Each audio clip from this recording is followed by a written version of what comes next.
Hello, hello, hello, everyone. Happy Wednesday. I'm Claire Jones. If we haven't already met, I'm an author and small publisher committed to changing the world for the better through inclusive stories and practices. And we are jumping on today for my Authorvision Facebook Live series, where I interview the amazing and inspiring authors in my network to discuss the personal visions that have shaped our lives and careers. So if you're joining us, please like, comment, share below. Let us know that you're here. And today I'm talking to MH, who is tuning in from a very far away. Where are you? What's going on? What time is it? I'm in Denmark, which shouldn't surprise me, but might surprise other people. It's about 8:30 in the evening. So in preparation for all of this, I will apologize if I and a little more than I would normally do. It's late for my brain, but Yeah. it'll work. It'll be fine. I have you, so Yeah. I'm totally comfortable.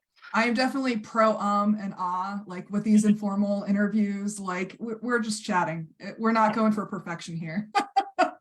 Great. I'm not a stickler for perfection when it comes to online presence, so that works for me. Yeah, it's all about authenticity. So let's dive into it. What's the backstory? How did you get to where you are today? Well, I was thinking about that just before we jumped on, and it was like, should I do the long version or the short version, or the long version really quickly? Yeah. Try and hit sort of like an interim between those two. It's just, I think at some point I forgot how to write stories. I mean, I loved doing it in school growing up. I was the strange child that would hand in 20 handwritten pages, because I'm that old, front and back, for my teacher when we had an essay and there wasn't a topic. And I would also thoroughly enjoy it if he read it to the class, and would probably laugh the loudest. So I was quintessentially the weird one. And then, life takes over and you get an education, and you work for a company, and it sort of got a bit dreary. And then I got back into marketing in my own business, got back into storytelling, reminded myself how much I loved it. And then one very dull summer, which is always a lull if you're thinking about doing marketing as an entrepreneur, I would remind you that there are 3 months a year when you have absolutely nothing to do because everyone else is on holiday. And so I joined a writing class and regained my interest in the field of telling stories that just come from out of nowhere. So yeah, that's how I wound up where I am today, writing 2 pen names in 2 very different genres and trying to sort of juggle everything. And I'm pivoting my business now, so I eventually won't have to work for other people. I just have to work for myself. That's the plan. Yeah. Yeah, I mean, I think all authors start out as weirdos. It helps. I think it helps a lot. Yeah, I've had this conversation with many people in the sense of like, we're by default ahead of the pack. Like we are silos by default because we're breaking the mold no matter what we're writing about, because it's just not common. And like you said, we get an education and we get almost brainwashed into this concept of like, you can't make a living off of your writing. Like, oh, why would you even think that that's possible? And I mean, it's even more so in a small country like Denmark. Just for those who are wondering, is that a country? Yes, it is. And we're 6 million people. So we're about the size of a medium-sized city in the US, I'm assuming. And so the market is really small. And so for Danish authors, if you don't get translated or if you don't publish in English like I do, there's sort of a very limited group. And that does mean you have to work on the side, which I find completely tedious. Don't tell my clients. Still have a few. They're Danish. They won't know. It's fine. Good. Yeah, I mean, I feel like there's this sometimes artificial separation between work and creative pursuits. Yeah. And I think as authors, we are the bridge. We are the ones that cross the gap and be like, what if we can have both? How about both? How about more? It's true, yeah. But I think I've sort of nursed my clients into thinking it's kind of cool that I'm also an author. So I'm not just a copywriter anymore. And so that lends a bit more sort of gravitas to the texts that I provide them. They're like, it's an actual author and she's published, and it's like kind of cool. And I do sometimes spy them sort of plugging me here and there because they know me personally, and I think it's nice. And I appreciate all the help I can get, to be honest. So yeah. I mean, everyone's looking for that TED Talk book combo too, yeah. when it comes to the world of business. And that's definitely a credibility factor for a lot of business owners. So much so. And I think it's that moment in time when I realized that using my imagination professionally was actually like the pinnacle of what I could achieve. And then I started writing books a bit for fun, or texts and drafts, and someone read some of it and said, you should pursue this as more of a thing you do than just something you do on the side, just a hobby. Mm-hmm. And so it was by complete accident that I published my first book, which I think often happens. You sit there and you think it's kind of good. And, I have a very critical Englishman in my social circle who used to work for a publishing house in the UK. And so when he said he thought it might work, which is, British people don't just compliment you out of the blue. That's not how they work. And so I went, might be able to do something with that. So yeah. Yeah. I mean, it's so important to have the right people in our circles too. Like I talk about it all the time when you're creating your writing community, like you're writing cheerleaders, like you have to be very strategic and intentional, like who you invite in, who you share your work with, who offers you opinions on your work, because there is such thing as too many cooks in the kitchen. Oh, definitely. And I think I learned very early on from him, because he kept telling me, these are my ideas. Now that it was his ideas, it was his take on how I could do this. Totally. But it's your book. So the moment you take on too many of my opinions, it won't be your book anymore. Yeah. And I've tried to be objective. I tried to take in as much learning as I could possibly manage. And then at the same time, I think I did the one thing he really didn't want me to do. There was one thing I wanted to keep that he hated. And it's also what sort of separates my readers. Either they love it or they think it's the most horrible thing in the whole world. You gotta know I know my tribe now, and that's really nice. But you're right, having the right people around you and asking semi-strangers for opinions rather than, you can ask your family and friends, but they'll try and stroke your ego. They'll try and be nice to you, and it's nice, but it's not helpful. Yeah. And who's to say that your best friend is an English major? Like, I'm lucky because my best friend is an English major. It happens. Most people don't have that access. Exactly. And it's more about also finding people who will challenge you, I think.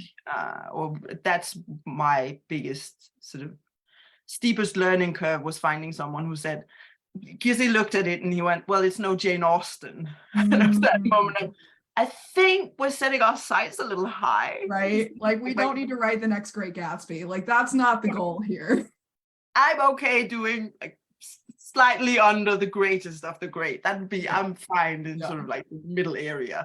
But what I got, what he was getting at, was if you don't strive for it, if you don't really want it, and if you're not prepared to attempt to get to that level, then keep it as a hobby. That was basically it. And it was like, yeah, you're right. And I sometimes come across ambitious, possibly, but it's not in my nature to be competitive. So to be suddenly set up against some of the greatest in historical fiction, which is my other pen name, was just mind-blowing and terrifying. So go ahead, continue. No, sorry. What are the personal visions that kept you going throughout this? Like, what was your guiding star? It was, I'm going to say something that gets people annoyed, but it was gut feeling. It was that feeling of, because I've run my own business, at the point where I started writing, I'd had it for 11 years. And when you run your own business, you're supposed to wake up every morning loving what you do, because, you decided to do it. So there's no one else I don't have employees or a boss or anyone to tell me whether to go in this direction or that direction. Yeah. But it was getting to be not enough anymore. And I took out every Friday very early on, decided that would be my writing time. So I actually dedicated time for that. And Friday was like the best day of the week. I mean, screw the weekend, like Friday was the day I was looking forward to. And that told me something I didn't want to hear. And then I have a friend who I used to share an office with who also has her own business. She was like, "You're so much nicer on Friday." The rest of the week was horrible. Like on Fridays, you light up, everyone wants to be around you and you're good company. And even though you're just stuck with your face in the screen and you're not, it's impossible to get in touch with you, but you just ooze that sort of passion and drive. And so she was one of the people to remind me that that's what it's all about, because we spend so much time with our work that if you don't love it, don't do it, especially if you have your own business. And so it was more like I had to have my business mindset behind it. And I was concerned whether or not I aspire to be by the end of this year a full-time author, whether that was going to start feeling like a business again, like a job. And I don't know, there's something inside of me that just goes every time people say, "What's your job?" I don't want to be put in a box, but I'll be happy to be put in the author box. I can live there very happily. Yeah. So it was sales suddenly running. The more books you put out, shockingly, the more people notice you. And then it was that opportunity of having a husband who said, "If you want to do it, I'm going to give you a couple of years to get the ball rolling and nose to the grindstone and just get it done." And now I struggled. I don't struggle, but I have to prepare myself for the days where I work for my clients much more than I used to. So that's definitely a big part of it. Yeah, you have to have this combination of internal and external motivation. Yeah. And like, yes, you can rely on one or the other during certain periods of your day, certain periods of your life. Sometimes the external motivators are the ones that are really poking you in the butt. Yeah. And we need those. You do need those, but you also need to have a very deeply ingrained sense of internal motivation, like that intrinsic motivation, because that's just going to be so much more fulfilling at the end of the day and joyful and life supporting more so than life depleting. Exactly. And it's that moment of realizing, which sounds so silly, but realizing that since I'm my own boss, I don't have to ask anyone's permission to do what I want to do. Obviously, we live in a house, we have a mortgage, we have cars, we have all of these, money's still sort of something we need. Yeah. It helps. For the time being. It helps, and it makes some things much easier and much more fun. But if you can manage the baseline, that's what I've been telling myself. Once I manage the baseline, it's just onwards and upwards from there. And I've done it before. And that's the good thing. And the bad thing about having already a business to run is that I also know all of the things that can potentially go wrong and how long it takes. Yeah. I mean, it's so great that your husband gave you that timeline too, of being like, because that sets expectations right out from the bat, because you and your husband or anyone else who has these close domestic or even non-domestic relationships with supporters in your life, like you have to have some sense of this clear expectations set so that you know what that timeline is that you're working with. Definitely. And it also means that I see it. I know some authors, and most of them fortunately have good support system behind them, but you do occasionally see, I've seen it with a lot of business owners, a lot of solo entrepreneurs, that if you don't have someone backing you up, because things aren't going to be just joyful and cake and unicorns all the time. It's going to be crap. And there are going to be months where you have no income and you're panicking, and there's this whole roller coaster, which you know too. Very well. and if you don't have people backing you up, but you have people asking you, when are you going to start making money? When are you going to start doing this? When are you going to start doing that? it depletes you, it bleeds you Totally. dry, and it's not Totally. fun anymore. So I feel very lucky, or maybe I've just terrified him. Yeah, yeah. I mean, I've learned to put my blinders on for Yeah, those people, because I do have some of those people in my close circles, like family, that I can't, disconnect from. yeah. And it's just like, all right, I hear you. Like, you ask me every single time if I'm making enough money, and you don't need to ask me every single week. Like, It's okay. I developed very early on a technique that went, everything's great. How about you? Because people like to talk about themselves. So yeah, it's like water off a duck, water off a duck. That yeah, duck has never been drier. And yeah, it happens occasionally. And especially when I started saying that I'm an author before I'm a copywriter, yeah, there was a bit of panic, not yeah, with my immediate family, but the people just outside that circle just went, yeah, "Are you sure?" And like, yeah. well, I did a lot of other weird stuff that you thought I couldn't get away with, and here I am. So, I think I've proven my point by now. That Yeah. happens when you get into the middle age of your life. It's like you can't poke, you can poke me, but I'm just not gonna bother. Yeah. Yeah. So we've talked a little bit about lessons, but were there any other lessons that you learned along the way? Ah, well, I've learned to listen to some people. Hmm. I've also learned that although I know a lot about marketing, I don't know jack shit about marketing my own books. Like, I'm just blind. I don't know what I'm doing. Not true. And now I sort of know what I'm doing, but I had to relearn a lot of things. I had to learn how to advertise on Amazon because I publish my own books. And that is just like a whole different beast from any other type of marketing I've ever come across, any type of advertising. And it for the longest time, it made no sense. Now I kind of get it. And I always said that there's that point in time where I didn't want to go back to school again. I didn't want to learn anymore. Like, Yeah. I have life lessons, it's enough. Yeah. Uh, and Yeah. and now I'm in Amazon ad school. And so Mhm. I'm back learning again, which apparently is what you do. And I guess, but I think what has helped me along the way is that I have parents who never had expectations, not in the sense that they didn't believe in me, but more that they believed I knew what I wanted to do, and then that would be the right thing. And that's very precious. And I've since then learned very rare. Uh, so I'm very blessed in that way.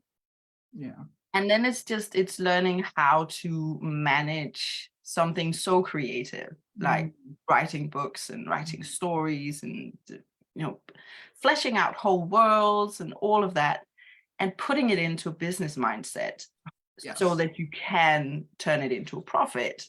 Yeah. And because I need to do that, if this is what I want to do long term, this is what I need to do. And it's not just that I want to support myself, but I have future visions as well. So, Yeah. all of it Yeah. needs money. Yeah. And love. I mean, I always say you can't treat your book like a baby. Yeah. Like, it is just another product. Like, you're just selling another product, and you just need to learn how to sell that particular product. Yeah. Yeah. It's someone told me once that until you show someone, it's like a secret pregnancy. And then you show them, and some of them are going to say, that's the ugliest baby I've ever seen. And it's like, yeah, that's true. And then when you publish it, it's grown up and it's moved out and you can't control it anymore. And I don't have kids, but I get the analogy. And I sort Yeah. of went, yeah, that makes perfect sense. The moment I press that publish button on Mhm. Amazon, it's not mine anymore. I've given it, this is going to sound like, yeah, I've given it to the people.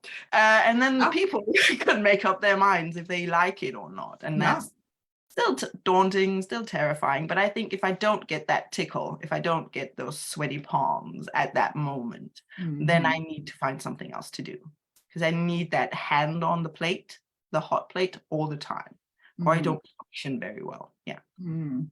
I mean, it gives emotional depth to what you're trying to accomplish. Like, when we're talking about flow state, it's really this perfect balance between competence and challenge. Like, you're not too competent at the task, but you're also not too challenged by the task. Yeah. And I think that that's a perfect description for what you're talking about in terms of hitting the publish button. Like you're in that in-between space, and there is a lot of tension in that in-between space, but it's good tension.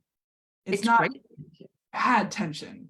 Like so many people automatically think tension equals bad, but we need tension. Yeah. It's that good feel. It's a good nauseating feeling. I was being on that verge of, and I've published, I've forgotten how many now. Many books. Let's say 10. It's a good random number. Sure. Over the past sort of 3.5 years. And every single time I did a rapid release last fall. And every time during like for each month I published a new book, I panicked. Wow. I hit the button, I ran away. Yeah. I came back and I went, I'm not dead yet. Yeah. This is good. And I want to write the next one, and I wanted to write the next one, and so on. And so now the series is almost at an end.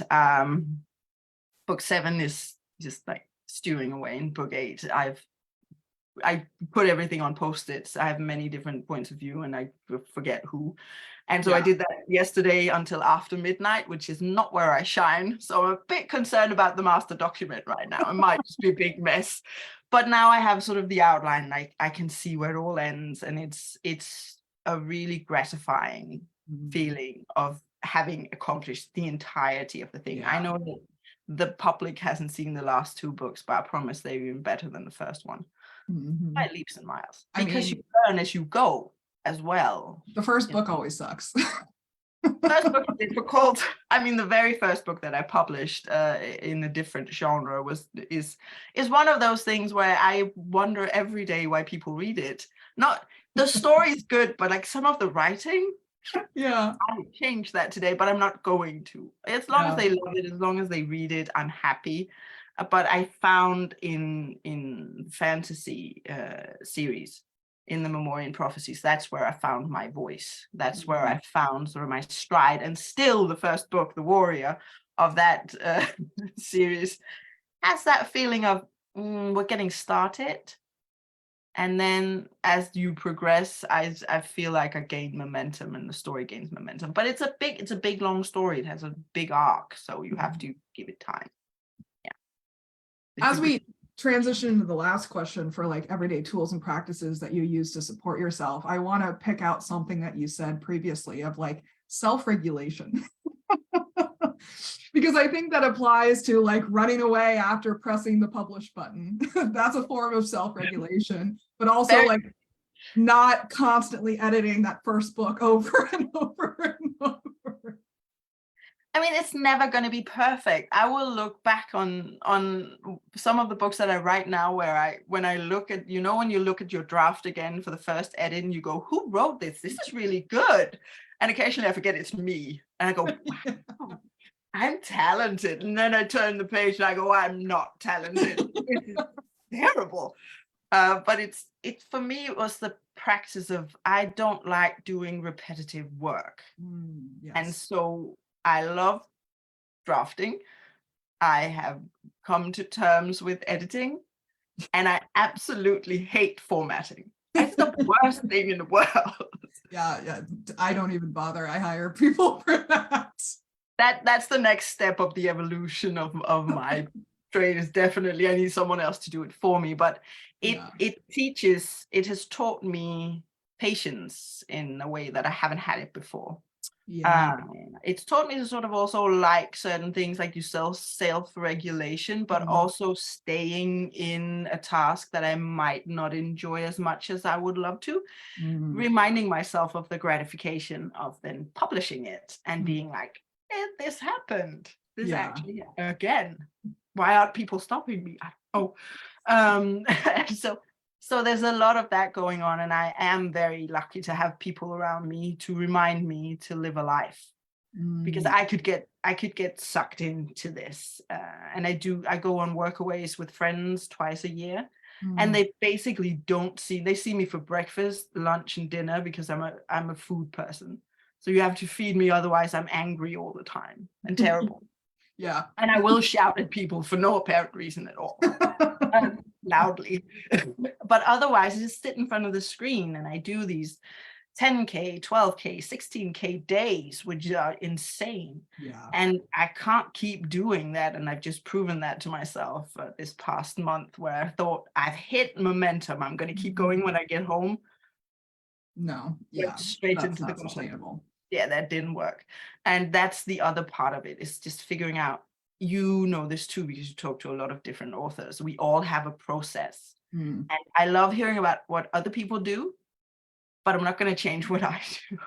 This works for me now. I might wake up tomorrow and be much wiser. But right now, this is the flow that I like to have, and moderating it is definitely key to keeping on every day. Yeah, and that requires a great level of self-awareness and a willingness to change course when needed. Because a lot of people just like set the course and then like forget about it. They're like, whatever, the train's doing what it does. And then you have to be like, well, it fell off the track like 10 miles ago. And now it's lying in a ditch somewhere. Yeah, bobcats eating whatever was in the cargo thingy. Just don't do this, people. Yeah, it's true. You have to keep and that's what having a business before I started doing this has taught me, for better or worse, is also to keep your eye on the ball at all times. Like you keep to your own track. It's I love what other people are doing. I get inspired, but I do what works for me. And that is 14 years of telling myself and my clients to do that, because it's a lot easier telling other people to do it than to do it yourself. Yeah. Yeah. Well, anything else you want to add as we wrap up? Well, I think I don't know how much we talked about vision and being visionary, but I do just want to mention that the idea behind all of this is that since I don't have kids and I don't have anyone to inherit whatever might come of this, I actually do dream, I have a vision of creating a foundation that supplies books, fiction, literature to kids everywhere, anyone who doesn't have access to it, because I hate listening to how little kids read today and how many of them don't have access to the kind of books that we might have had access to. I had as a child in Denmark. They don't have that anymore, and I want to bring it back. And what I would love to do is just pour a lot of money into it. But I also would really love for other authors to get behind it and to donate. So when that time comes, that's sort of the next level up, is when everything's sustainable at home. You can start adding to what this is going to be. And it doesn't have to be my books, but it has to be that opportunity of providing great stories to kids. And we need that, and they need that. The way the world is going, you need an escape, and stories are a great escape. And also to show kids that it doesn't matter where you come from. If you've got an imagination, stick to it, keep it safe, keep it close to your heart, because people will tell you that an imagination is a terrible thing when you grow up, but it's not. It's the best survival tool in the kit. Dolly Parton actually has a program like that in the United States. And so I'm excited to see you create that over on your side of the pond over there. I think there are a lot more places that need it, and someone has to do the work. Apparently I didn't have enough to do. So eventually, when I have people formatting my books and doing my marketing, whatever, this is what I'll dive into next, and just keep on reading and writing, because that's what it is. It's being inspired by other people, and it's hopefully inspiring in return. So that's what it is. That's a perfect note to end on. So folks, this is powerful stuff that we're talking about here. And audience, we definitely encourage you to share your own insights and stories and feelings with us as well. We'd love to know how personal visions like these have shaped you in your own lives. Special thanks to MH for joining me today. It's been a pleasure. Thank you. Thank you very much. I'm so happy you wanted to see me. This is the day on my side. Always uplifting these voices. So please comment, like, subscribe below. Check out linktr.ee/clairjoyance for all of my links. And then where can people find out more about you? Anywhere where you can tap in mhmilrem.com. You'll find me. You'll find me on Instagram, Facebook, and website. And if you just want to dive into the books, go to Amazon and find the Memorian Prophecies. Awesome. And I'll make sure all the links are available for you for easy access. And then until next time, please remember that you all have extraordinary stories to share, and I'm rooting for you as you use them to change the world for the better. Take care, everyone.